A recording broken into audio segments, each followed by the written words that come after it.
thought it was only cracked on this side, but it's also cracked on this side too. So there's only 2 bolts holding my whole engine on. I'm at the junkyard, looking crazy.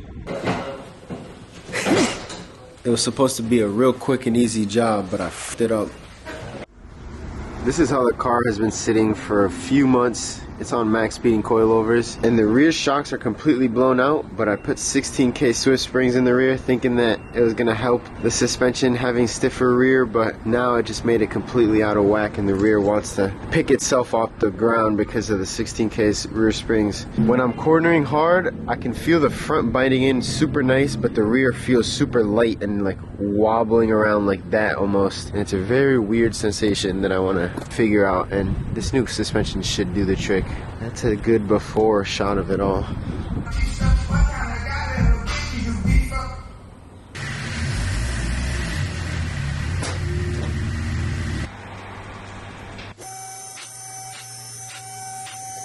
I've had these coilovers sitting for a little while now, probably like a week, but now I finally have the time to install these Silvers coilovers on my E46. Drift Wagon right there.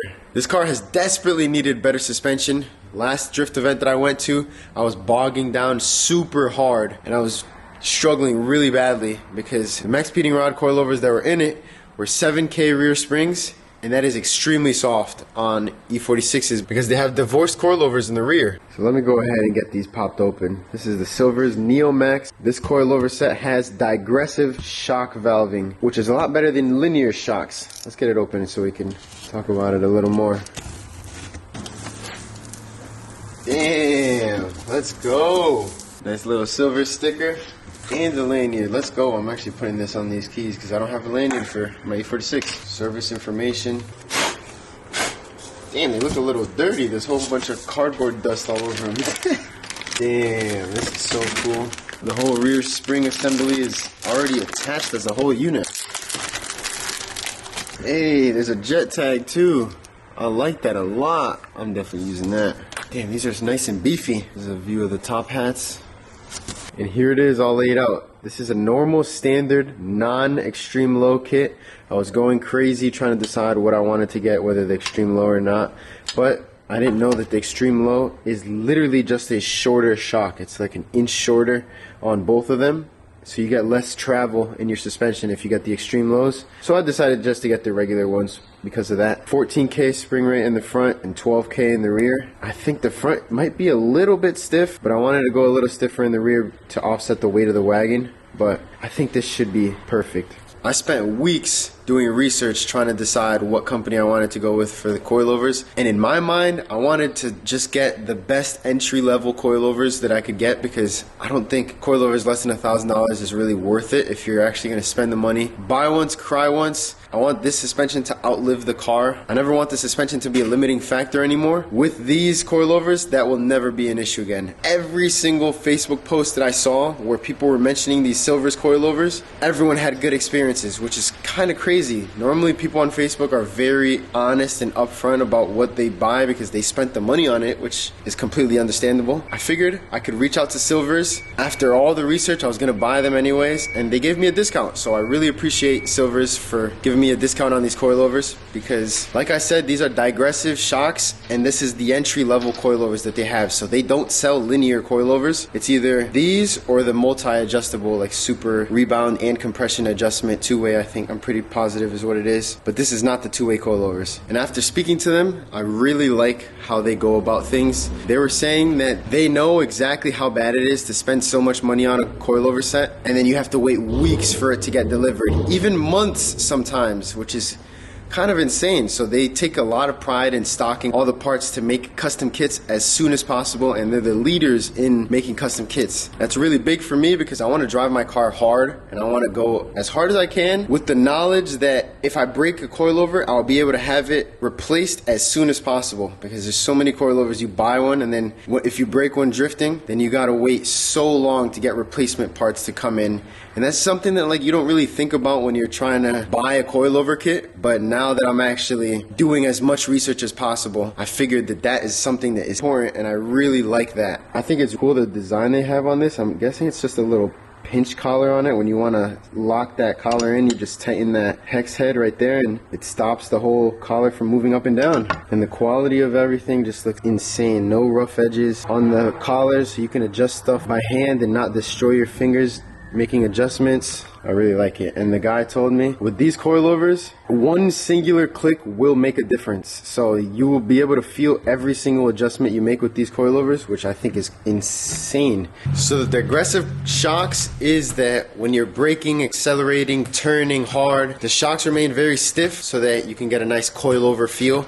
But when the car is traveling and you hit a bump or you start hitting some inconsistencies in the road, it loosens up and it's not as stiff. So that's the nice thing about digressive. It makes it very nice so you can daily the car and not really feel like you're on very stiff coilovers. These tires are fried.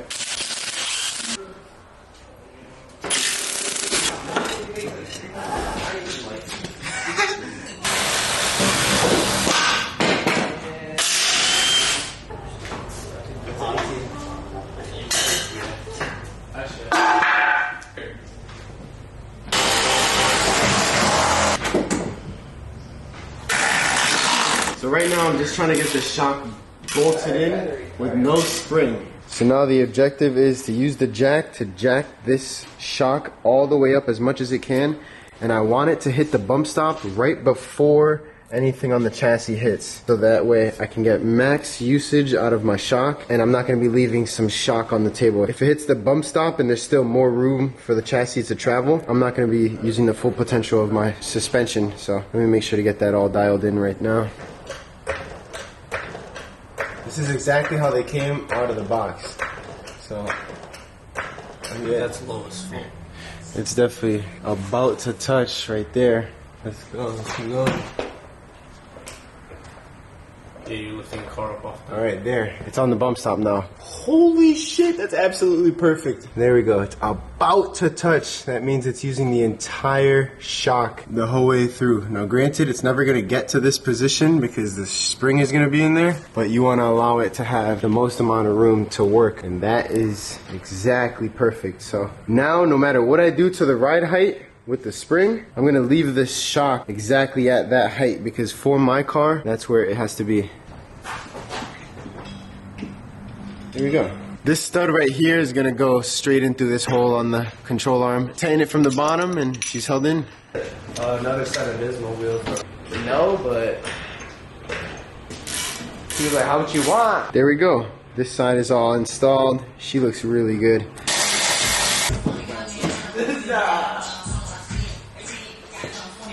Here's a side-by-side comparison with the old coilovers and new ones. I really, really like this option. I never knew where to put this sway bar end link adjuster, and it was kind of just a guessing game for me, but here with the silvers, they don't allow it to be a guessing game. Wherever the shock body is where the sway bar should go, which I really like. And these collars are just super high quality compared to this. With this one I had to use a screwdriver and a hammer to get it to go because these are so soft and disintegrating anytime I try to adjust them. It's going to be sitting a little bit lower in the front, which I want. Let's go put these in. On these old coilovers, the adjustment screws for the camber stick out from the actual top hat and they hit on the chassis on E46s. On these silvers, as you can see, they're sitting inside, so I'm going to be able to loosen those, tighten them, and then install the coilovers. And they're going to be hidden under the shock tower and not hitting on that. I really like that adjustment right there. They ruined the chase they had. These hubs have a little opening right here that has to get pried open. And what I use is this little Volkswagen tool. Stick it in there. And it has to get inserted right where the nub is for the coilover. Right under it is where I put it. And then when it shimmies up a little bit, I'll reposition this thing, put it right under it again, and open it up, and then it slides right out.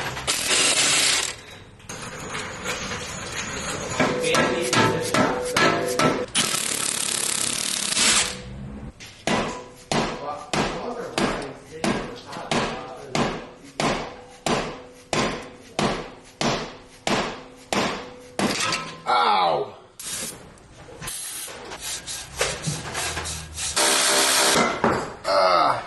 Nice. This This is the condition of the old Max Peating rods. They were just shot. These things were not happy. Over here. Look, this is the one. Like threads, but not like just a little bit right there. There we go. Now I got the full movement. That sucked up entirely right there. Get one on. It looks really good in there, but I bricked them. I gotta go the other way. It was supposed to be a real quick and easy job, but I fucked it up. I used the impact on the strut bolt right there. I used an impact on that bolt, the bolt that clamps into the shock, and I absolutely totaled the threads. It's so stripped. So I was thinking about it for a little bit, and I'm gonna try and put a longer bolt in there and try and put a nut on the backside to clamp it and see what happens. I think I saved it. No way. I think I saved it. It just kept spinning with the other bolt, but I put a longer one in and used it by hand now instead of with the impact and got it snug. It's not tight and it's not really loose. So I'm just gonna send it. On the wall?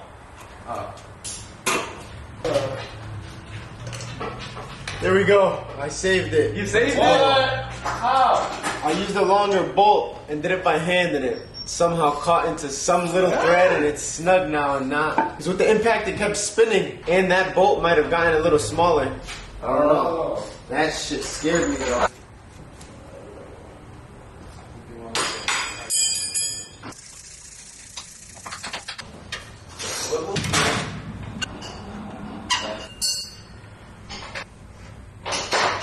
I've had these 12mm spacers off of Amazon for like 2 or 3 months now, but haven't gotten around to doing this, but I'm so glad that I can. In the front, we're gonna have more camber and a 12mm spacer.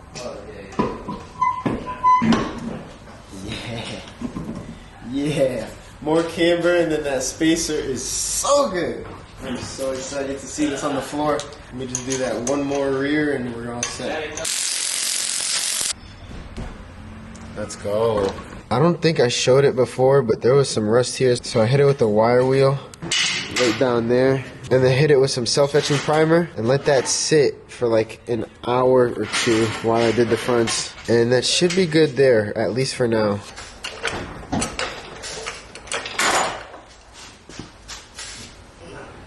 There we go, we're all installed. And I took the time to put a little zip tie on the bottom of this boot. I never used to do that, and the boot would always just ride up, and then like the whole purpose of the boot is useless. So I put a zip tie on that, and now that boot has full range of motion, and it's gonna be fully sealed off. All right, let's see what it looks like. It looks like.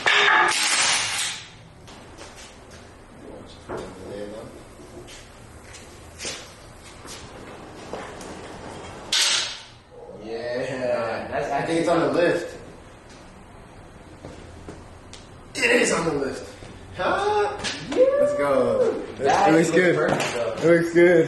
I thought it wasn't going to be able to go low enough, but from the looks of that, it's low enough right there. And it's going to go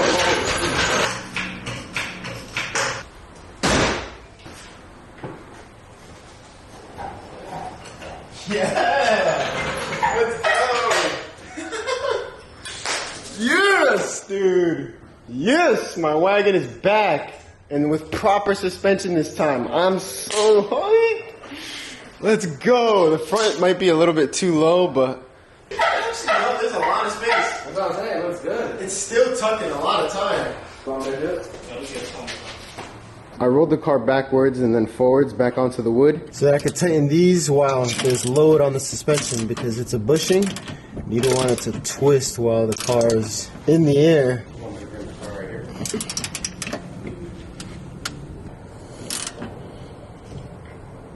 A quick first impression of just pulling it outside. The front feels so much better. I don't know if the spacers have anything to do with it, but it's self-steering so much more. It's literally pulling the steering wheel out of my hands, which I like. And then the rear is not wheel hopping as much when I turn around because of the welded diff. The rear used to be sounding like a metal toolbox with tools in it, jingling around because there was so much wheel hop anytime I turned, but it's dead quiet in here now. Finally, my wagon is in a state where I like looking at it. And it's only gonna get better now when I actually get a new hood, a new front bumper, and make it look complete again. So I have the studs in the front, and there's still a little bit of space up here.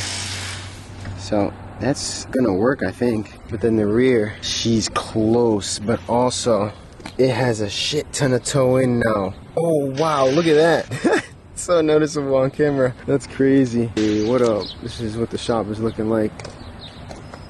This side actually, no, it still has a lot, but less than the other side. So I definitely need to do an alignment. Damn, it's so close. It's like basically touching.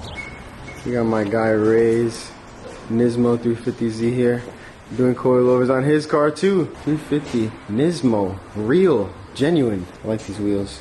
I wasn't the biggest fan, but now I am. So I'm gonna drive the E46 home today, get the suspension to settle a little bit so that I can come back, raise the ride height to exactly where I want it to be, and then do the alignment at that same time, and we'll be good to go, because I want to set up strings for it and do the proper alignment.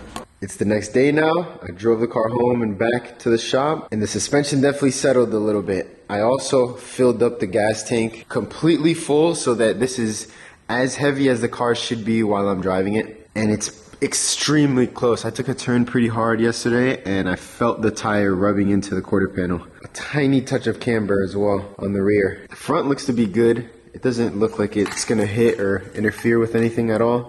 So I'm gonna leave it just like this. I wanna get the ride height situated before doing the string alignment so that I could just adjust the toe at the end after everything and be done. I had Omar jump on both rears, and on the driver's side, it's touching on the fender only when he jumps super hard, and on the passenger side, it's not touching at all. And I opened my iPhone app. In the measure app, it's pretty accurate. This one right here has -1 degrees of camber. Omar's SC400, he said it's about right that his car has around -3 degrees of camber. So this is why I can trust it. And then over here on this side that's actually rubbing on, it has 0 degrees of camber. So I'm gonna just add 1 degree of camber on this side and then fix the toe and we'll be all set.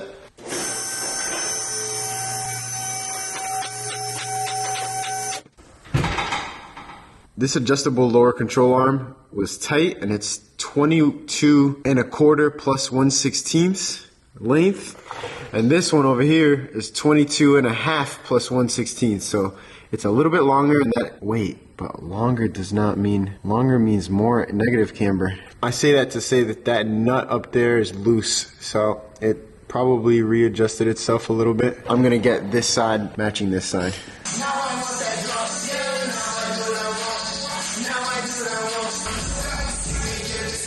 I tightened this driver's side now, and I extended it back to match the other side. Let's see if it's still banging.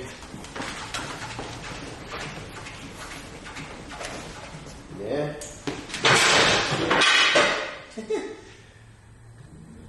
That was kind of scuffed. Forgot the car's not, the e-brake isn't on. The way that you adjust the toe in the rear of these cars is by loosening the 3 trailing arm bracket bolts and then sliding the entire trailing arm side to side. I absolutely hate doing it like this, but it's the only way to do it. So I want to try and get it as close as possible on the lift first. And then after we'll do a precise alignment. Now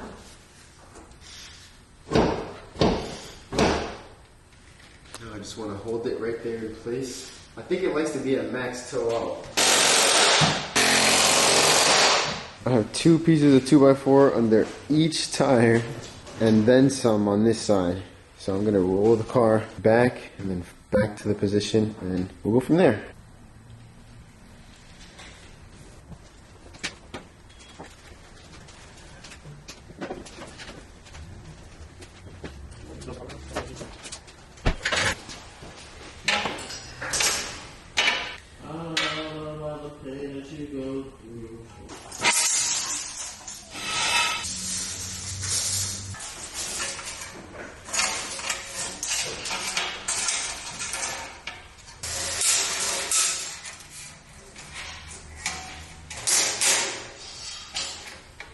What? 68 5/8 in the back and 69 5/8. Okay, so it has an inch of toe out. Holy shit. That might have been a little too much.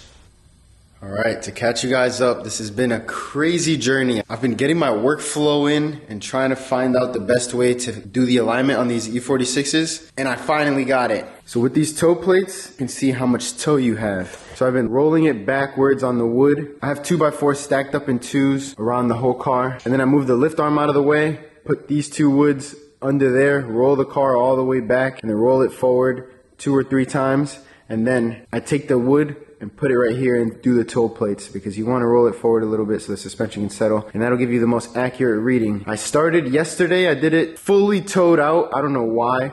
I wanted to see what it would do. And I drove it home and it was like rear steering like crazy. I was going on the throttle and it was like, I felt the whole rear end shaking like that, so I knew it was extremely bad. Then I kept fine tuning it, trying to get closer to where 0 toe is, and I finally got it. Instantly, the moment I rolled the car back, it took so much less effort to push the car, and from there on, I instantly knew that it was at 0.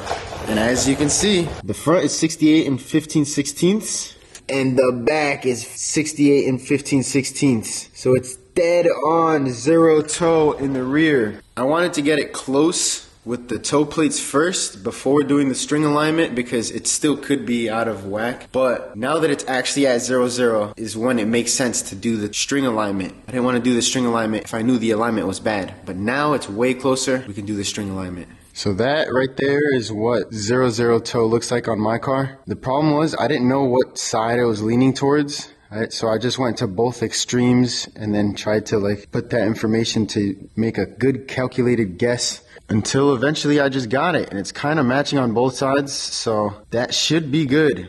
Now that the rear is fully dialed in, I wanted to get the front dialed in and do the engine mounts and trans mounts. But before putting it up on the lift, since it rolled on, you know, you gotta roll it first and then do the toe plates. So I figured I'd just get a quick little reading on what the toe is at in the front. It feels extremely good. Like I said earlier, it's ripping the wheel out of my hands, which is what I like. As you can tell, it's right at 71 inches. And then back over here, it's at 70 and 7/8. So it's at 1/8 inch toe out on the front. That is exactly what I wanted on the front. 1/8 inch toe out, and then 0 toe in the rear. And then around, I think it's at like -4, -5 degrees of camber in the front, and around -1 to 0 camber in the rear. I would prefer 0 camber, but it's kind of hitting on the fender, so. The alignment is all set. Let's go, finally. I just realized this was down one. Let's see if it's still reading the same. And if I pull on it, it's pulling the actual plate. So I'm gonna have both hands on it. Yeah, there we go, 71 inches, 70 and 7/8. Let's go.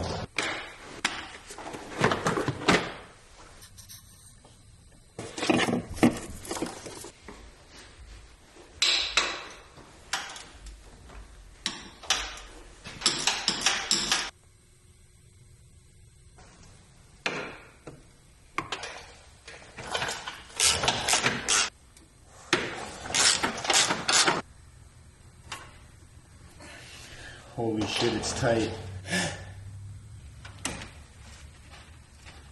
Oh my god, it's so tight. What the f? That is ridiculous. There's no way. How tight is that? What?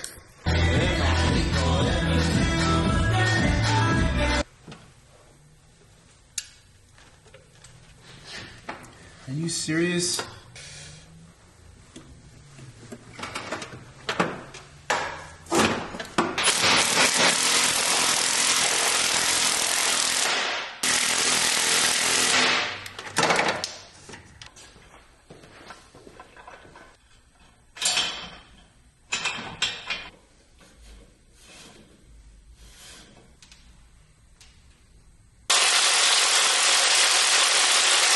The passenger side is the engine mount that is completely blown, and because of that I'm having issues getting it out. I was just twisting the nut on top and it just kept on spinning, so I jacked the whole engine up, and there you go. You can see that little sleeve that's under the engine mount popped out of the engine. There we go. Half of one is out, but now I need to get that actual sleeve piece out. That is completely shot. That is what I was feeling in my shifter.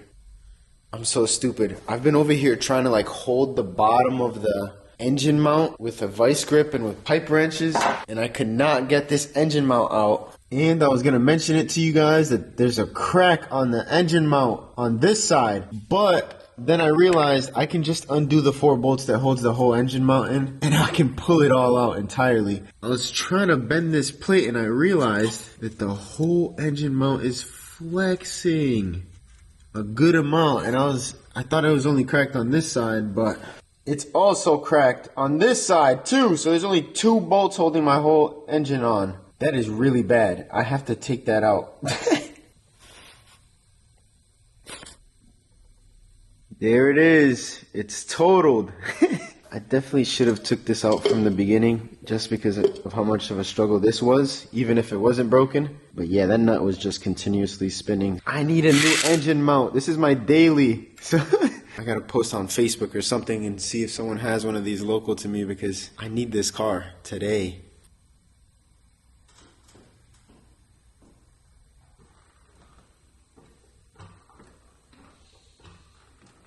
I got enough room to slip this mount out. Oh, both of them are completely shot.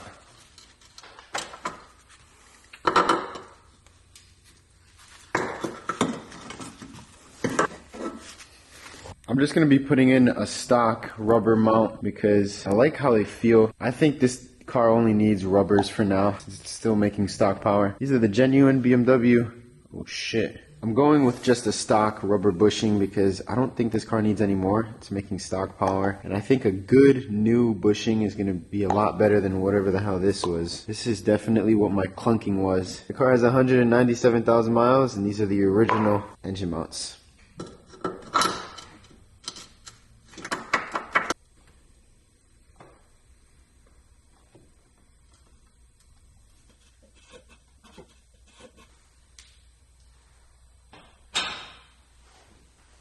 I need that engine support bar up top for the junkyard tomorrow. So this is what's going to hold the engine up since there's no engine mount on that side. The only thing that's kind of worrying me is that split right down the middle. Yeah, I don't know if that's a good idea.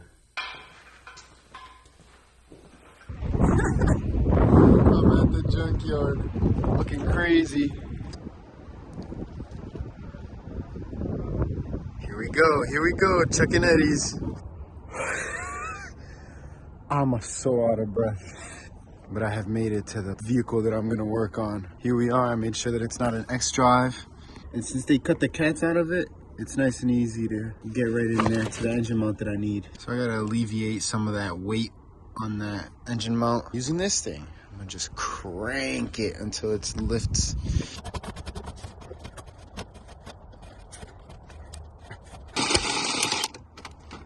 Let's go. Tighten this a little bit more, and now I know that that engine mount is free floating.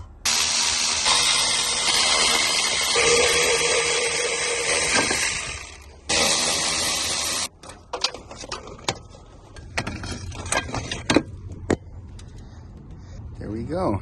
That is the piece that I need uncracked. Let's go. And it only took like a few minutes too. It took 14 minutes from the moment I set up this thing, so that is not bad. I thought it was going to take a lot longer. Now I got to just loosen this up and let the engine fall on the oil pan. This is not going to loosen.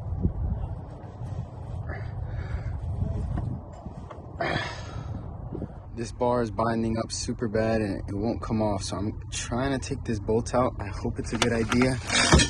Oh. Need to relieve some of this pressure.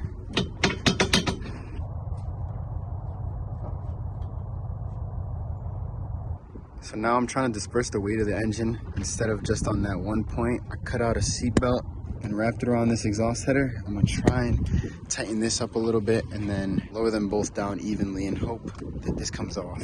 I definitely ruined the threads on this side, but I'm trying to tighten it and then loosen it to release any tension. But now I think it's going. Oh, finally, I definitely destroyed the threads on this. A lot less tension on this one.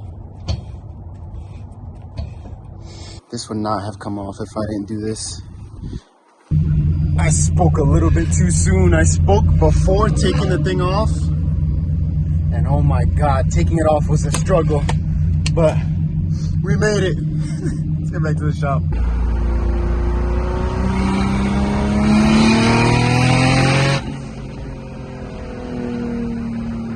This wall makes the car so loud.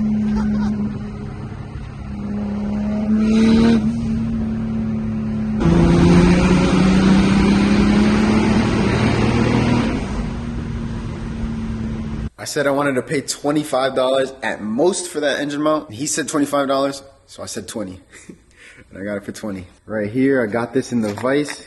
Got that out because I want to use the shield. Even with that, it was extremely hard to take the nut off.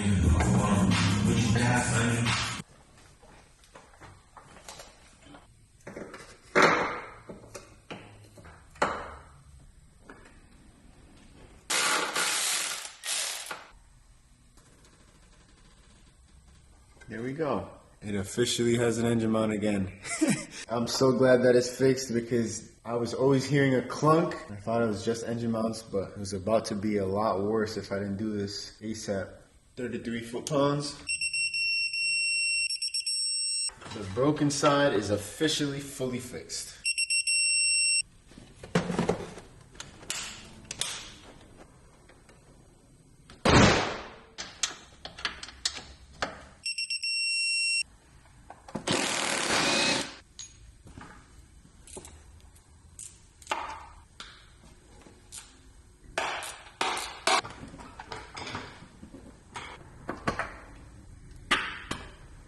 Here we go. This is the condition that the old ones were in. They have some stress cracks from being old and they're BMW, so they're probably original. This should be a lot better.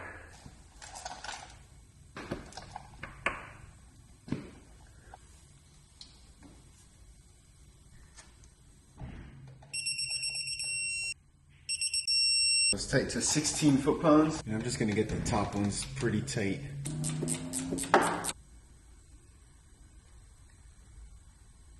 There we go. Now after doing the suspension and all this, it really should feel like a brand new car now. So.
I've been driving the E46 every day for about a week now, and I can say this suspension has been night and day difference. I could instantly feel there was a lot less wheel hop in the rear. The rear just stays planted, and I could feel that the wheels aren't jumping up and down and jiggling when I'm turning with the welded diff. And then the front is not too overly stiff. I thought the 14K was going to be too much, but it's very good. It's not noticeable at all that it's too stiff because it gives me really good steering feel, and the car feels planted. It feels like it's on rails. Now with the good alignment and good suspension, it's an entirely new car. The car literally drives itself. I let go of the steering wheel, and the wheel just whew, snaps right back to center. Like, that's so cool. That I mean, I know this is probably all super, like, obviously, but having experienced the bad, I now can appreciate the good a lot more because I know how bad it can truly get. So honestly, I fully recommend just get yourself a set of toe plates, because right when I thought I was gonna have to do the string alignment, I probably still do need to do it, but having zero toe on the toe plates makes a world of difference. The car drives so much easier. It has way more power on the freeway. I need to give it way less gas to cruise at the same speed. So like,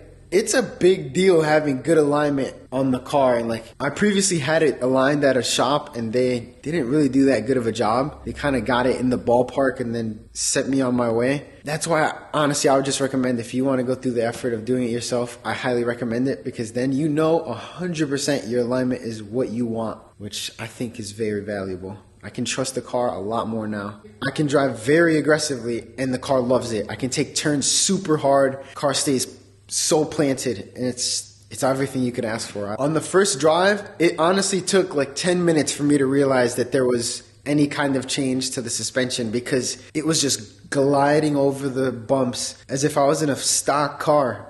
Honestly, it feels so comfortable in that car. And then after, I was like, oh yeah, the suspension. Like, it was so good that you just forget that there's any kind of suspension on it, which is what you want. I never want to think about what I'm riding on, because then it just takes away from the experience. And yeah, that's enough talking. I know I talked a lot in this video, and it's kind of weird because sometimes I feel like no one cares, but it's cool to give my opinion and what I feel with the car so that it's documented and so that people know.